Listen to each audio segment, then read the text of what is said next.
네, 안녕하세요. 저는 다들 아시겠지만 수빈 혹은 빈수라고 합니다. 네, 국제 성소수자 혐오 반대의 날 기념주의를 맞아 하늘뜻 표기를 하게 되어 무슨 내용을 할지 고민이 많았는데요. 일단 저의 삶을 젠더 키와 모성에 초점을 맞춰서 쭉 들려드려 보려 합니다. 네, 우선 성경 구절을 함께 읽어볼 텐데요. 성경 구절 생각이 안 나서 일단 냅다 하늘뜻 내용을 먼저 다 썼는데 지난번에 영화 1946 GV를 보고 포럼에 갔다가 이 구절을 굉장히 오랜만에 만났습니다. 보자마자 이거다 싶어서 선정을 해보았는데요. 처음부터 끝까지 함께 읽어보겠습니다.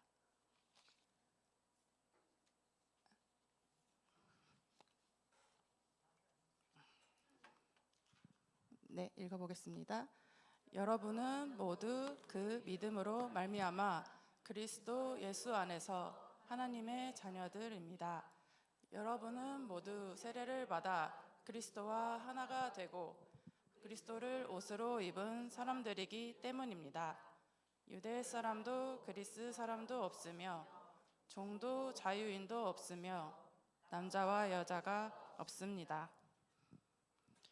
네, 제목처럼 어떤 젠더 퀴어의 어떤 무성의 이야기를 해보려고 하는데요. 주인공은 당연하게도 접니다. 네, 시작에 앞서 이미 다들 아실 것 같지만 매우 중요한 점 하나를 알려드릴게요.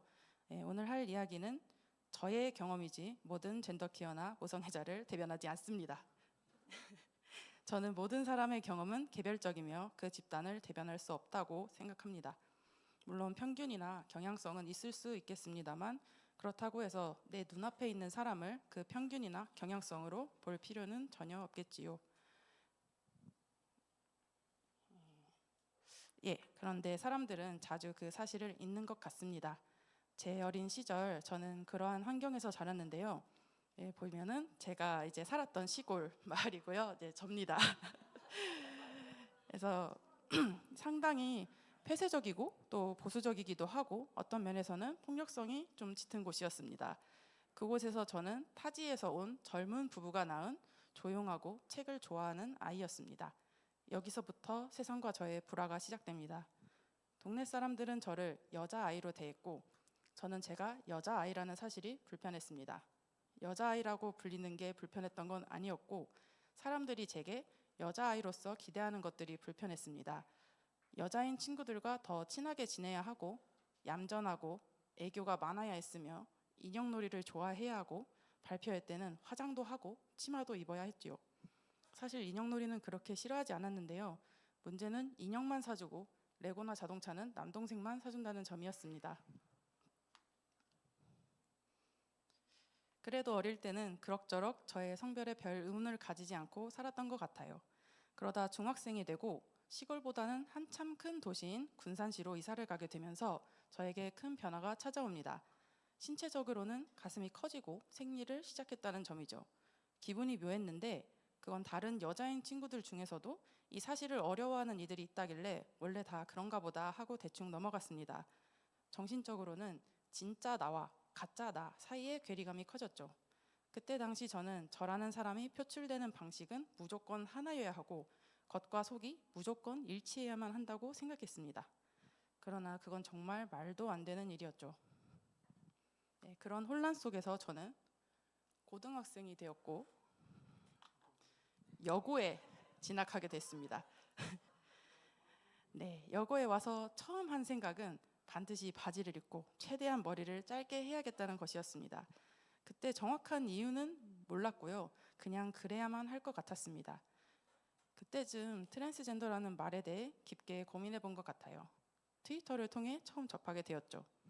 그때 저와 저의 온라인 퀴어 친구들은 스스로를 설명할 언어를 별로 가지지 못했습니다. 계속 이리저리 영어로 된 퀴어 영어 사이를 헤매며 각자의 비슷한 듯 너무 다른 경험을 나누며 질문하고 답하고 의심하고 있었지요. 저는 제가 여성으로서 여고에서 여고생으로 사는 것이 분명 무언가 이상하다는 생각이 들었지만 그렇다고 남성이 되고 싶은 건 아니었어요. 당시에는 그런 사람이 나 말고도 존재하는지 그런 사람은 뭐라고 부르는지도 전혀 알 수가 없었죠. 그렇게 의문 가득한 삶을 살던 당시 저의 대외적 정체성은 여고생이었고 기독교인이었습니다.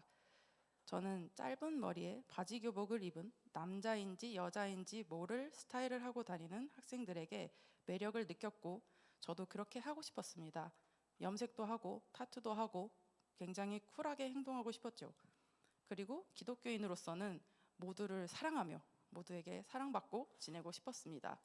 이 모든 게 과연 가능했을까요? 아무것도 되지 않았고 내가 생각하는 나, 되고 싶은 나, 남이 말하는 나 사이의 괴리가 점점 심해지고 우울함이 커졌습니다. 이러한 시점에 아마도 제 인생 처음으로 좋아하는 사람이 생겼습니다. 그 사람은 농구를 잘하고 칼단발에 바지 교복을 입고 시크한 표정에 말수가 적은 선배였습니다. 그 사람을 보고 싶어서 점심시간마다 잘하지도 못하는 배드민턴을 하러 체육관에 가서 선배가 농구 연습하는 모습을 구경했습니다. 그런데 친구들이 나 좋아하는 사람 생겼어 라고 말하며 들려주는 이야기에는 도저히 공감이 되질 않았죠. 왜 좋아하면 그 사람을 소유하고 싶고 왜 스킨십이 하고 싶은가? 그래서 당시에는 제가 그 선배를 사랑하는 건 아닌 건가 하는 고민이 있었습니다. 그리고 매우 중요한 사건이 또 하나 일어나는데요. 제 친구가 제게 커밍아웃을 한 것입니다. 그 친구 덕분에 성소수자가 온라인에만 있지 않음을 알게 되었고 천천히 내 자신을 받아들이기 시작했지요. 그러다 그 친구는 갑자기 퇴학을 하여 사라지고 홀로 남겨진 저는 정확한 이유를 알 수 없는 고통 속에 매일 저녁마다 교회에 나가 기도를 열심히 하며 눈물을 흘렸습니다. 기도 제목은 대체로 신이 사람을 사랑하듯 나도 사람을 사랑하게 해달라. 그 외에 불순한 욕망을 제거해달라. 그런 것이었습니다. 그게 이루어졌을까요? 네, 역시나 하는 게 하나도 되는 게 없었습니다. 예, 그렇게 대학생이 됩니다. 대학교도 가기 싫었는데 하도 가라고 해서 집에서 최대한 멀리 떨어진 포항이라는 동네에 있는 학교를 갑니다. 예, 한동대였죠. 아시는 분들은 아시겠지만 참으로 이상한 학교입니다. 예, 소위 말하는 보수적인 기독교 색채가 매우 짙은 곳이었죠. 여기 다니는 동안 저를 정의하는 모든 단어가 저와 맞지 않았습니다. 여성, 청년, 한동대생. 일단 저는 여성이라고도 남성이라고도 못 느꼈고 청년에게 기대되는 꿈도 열정도 없었고 무엇보다 청년의 신체에 기대되는 건강함이 없었습니다. 한동대생이라고 하면 기대되는 신앙심, 영어 실력도 없었죠. 그 이후 많은 일이 일어나는데요. 네, 여성이라는 이유로 겪은 굉장히 불미스러운 사건들, 네, 밥 먹을 돈이 없었던 가난, 원인을 알 수 없는 통증, 뜻대로 잘 움직이지 않던 몸, 우울과 불안, 세월호, 지진으로 인한 트라우마, 큰 삼촌, 큰아빠, 할아버지, 할머니의 암투병과 죽음, 장애인인 작은 삼촌의 죽음, 교내 성폭력으로 인한 죽음, 그리고 성소수자 친구들의 죽음까지 정말 여러 일이 20살에서 25살 사이에 일어납니다. 참 혼란스러웠습니다. 왜 가난이, 약함이 나를 이렇게 힘들게 하는지, 왜 죽음은 충격적인지, 왜 친구들이 죽어야 했는지, 왜 세상은 이 모양인지, 그리고 왜 나는 이 모양인지, 사람들은 어떻게 이 모든 고통을 끌어안고 살아가는지.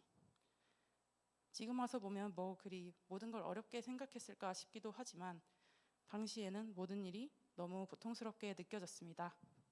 그런데 참 재밌게도 그 와중에 정말 좋은 친구가 여러 생겼고 정말 오래 좋아했던 짝사랑이 나타납니다. 저 맨 끝에 있는 사진, 파란색 후드, 옆에 잘려 있는 공간에 바로 그분이 있는데요. 네, 그 짝사랑을 하며 저는 제 사랑이 다른 많은 사람들이 말하는 사랑과 좀 다르다는 걸 확연히 느꼈습니다. 그 사람은 시스젠더 여성이었고 헤테로였습니다. 당시 오래 사귄 남자친구도 있었죠. 같은 기숙사, 같은 방에서 지냈고 함께 있으면 별거 안 해도 즐겁고 어쩐지 쑥스럽기도 하고 자주 보고 싶었죠. 남자친구와 헤어졌다고 했을 때는 내심 기뻤습니다. 하지만 단 한 가지 제 마음을 어렵게 했던 것이 있는데 그건 그녀가 정말로 스킨십을 좋아한다는 점이었습니다. 저는 사람을 밀접하게 만지는 걸 별로 안 좋아하거든요. 그녀는 제가 누워있으면 옆에 딱 붙어서 눕고 수시로 팔짱을 꼈습니다. 퍼스널 스페이스가 참 없는 사람이었죠. 그런데 그때 당시 제 주변 사람들은 제가 그 짝사랑이 아니라 다른 어떤 남자와 썸을 타고 있다고 생각하고 있었습니다. 심지어 일부는 제가 그 남자랑 사귀는 줄 알았다고 했지요. 매우 황당했습니다. 그 남자랑 했던 거라고는 시간표가 비슷해서 팀 프로젝트를 같이 하고 도서관에서 시험 공부를 하고 단둘이 밥을 자주 먹고 야심한 시각에 둘이서 산책을 했던 것뿐이었거든요. 그런데 여기까지 들으면 그거 썸 탄 거 맞는 거 아니야? 라고 생각하는 분이 있을 것 같습니다. 네, 확실하게 말씀드릴 수 있는 것은 저는 짝사랑의 이름은 기억해도 그 남자는 이름도 기억이 안 난다는 겁니다. 여러분은 상대에게 무엇을 느낄 때, 어떤 행동을 할 때 그 사람과 썸을 탄다거나 좋아한다고 여기나요? 전 처음에는 이 상황이 사람들이 여성으로 보이는 내가 다른 여성을 사랑할 수 있다는 걸 상상하지 못해서 생긴 게 아닐까 싶었습니다. 그러나 우정과 사랑의 차이가 뭐냐라는 대화를 여러 사람과 나누며 이리저리 추리해 본 결과 저의 사랑에 무언가가 빠져 있다는 걸 알았죠.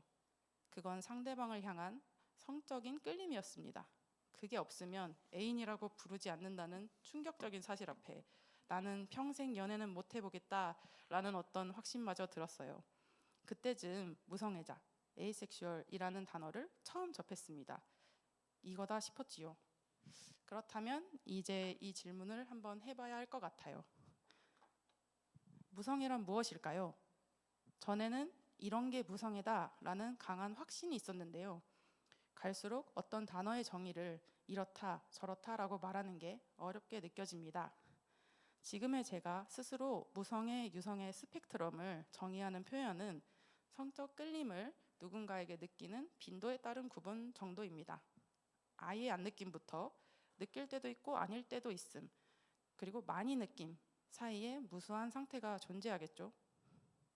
그 외에 무성애자는 이렇다 저렇다 라는 식의 여러 설명들은 개인에 따라 그럴 수도 아닐 수도 있는 말이라 생각합니다. 그렇다면 젠더 퀴어란 무엇일까요? 저는 저를 대충 논바이너리 혹은 젠더 퀴어라 소개를 하는 편인데요. 사실 또 다른 젠더 표현을 알아보기 귀찮아서 자세히 안 보기도 했고, 이제는 제가 어떤 젠더인지 딱히 궁금하지도 중요하지도 않아져서 그런 학술적인 내용이나 용어 등을 잘 모릅니다. 그래서 저를 특정 젠더에 집어넣고 그 젠더의 특성을 가질 것을 강요하거나 편견을 가지고 대하는 게 싫고, 여성이라거나 남성이라는 말이 저를 대단히 잘 표현하는 것 같지 않을 뿐입니다.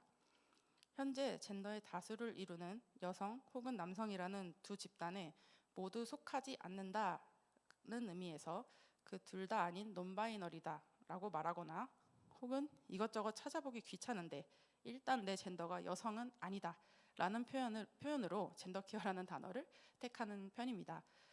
여기서 본인의 젠더에 대해 의심해 본 적이 없는 사람들에게 궁금한 건 왜 본인을 특정 젠더로 인식하는지, 그 젠더에 속한다는 감각이 구체적으로 느껴지는지, 그게 편안한지, 그런 것들입니다.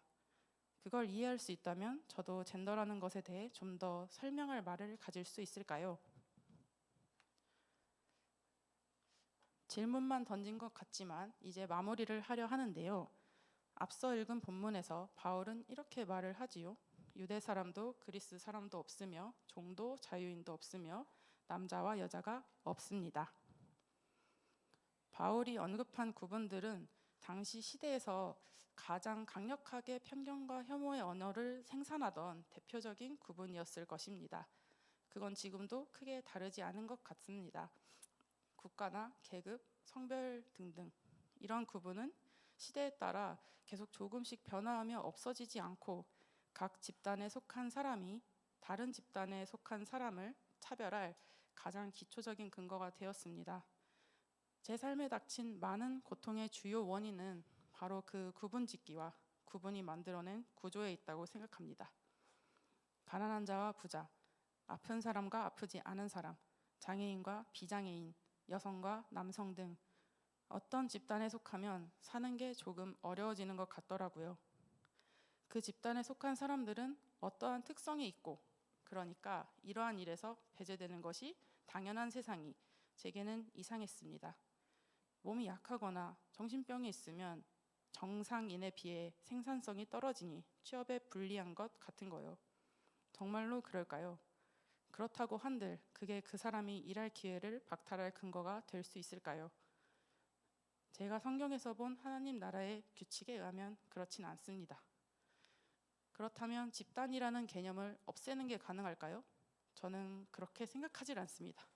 그렇다면 어떻게 이 집단이라는 걸 이해하고 나와 집단이 불화하지 않으면서 살 수 있을까요? 바울이 한 가지 방법을 제시하고 있다고 봅니다. 여러분은 모두 그 믿음으로 말미암아 그리스도 예수 안에서 하나님의 자녀들입니다.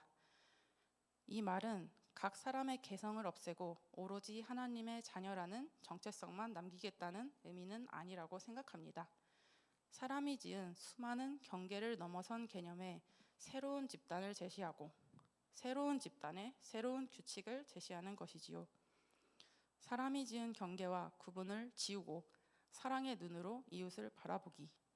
이는 당대 사람들에게 남들이 혹은 스스로 자기 자신을 본인이 속한 집단을 통해 규정하는 것에서 벗어날 것을 말합니다. 그리고 하나님이 사람을 바라보는 눈으로 자신의 모습을 바라보는 길을 제시하고 동시에 그 눈으로 다른 이를 바라보게 해주는 것이지요. 집단에 속함으로써 집단과 집단이 만든 구조를 해체하는 길을 제시한 게 아닐까 합니다. 모든 사람이 존귀하다라는 것은 모든 사람은 고유하다라는 말과 같다고 생각합니다. 제 개인적으로 바울의 저 말은 인간이 만든 경계와 각 경계 안에서 학습해온 차별에서 벗어나라는 강력한 제안으로 들립니다.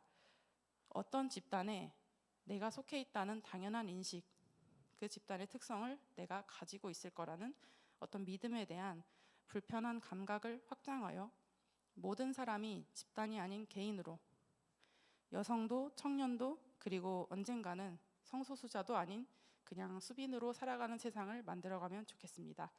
함께 침묵으로 기도하겠습니다.